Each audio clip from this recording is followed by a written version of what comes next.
Saudara, guna efisiensi waktu saat tiba di Tanah Suci, jemaah calon haji diminta sudah mengenakan pakaian ihram sejak dari embarkasi masing-masing.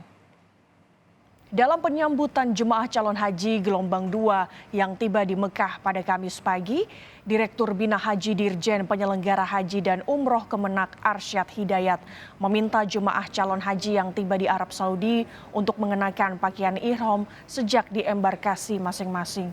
Hal tersebut untuk efisiensi waktu agar jemaah calon haji tidak menghabiskan waktu di bandara yang membuat lelah dan untuk meminimalkan barang jemaah hilang di Bandara Jeddah.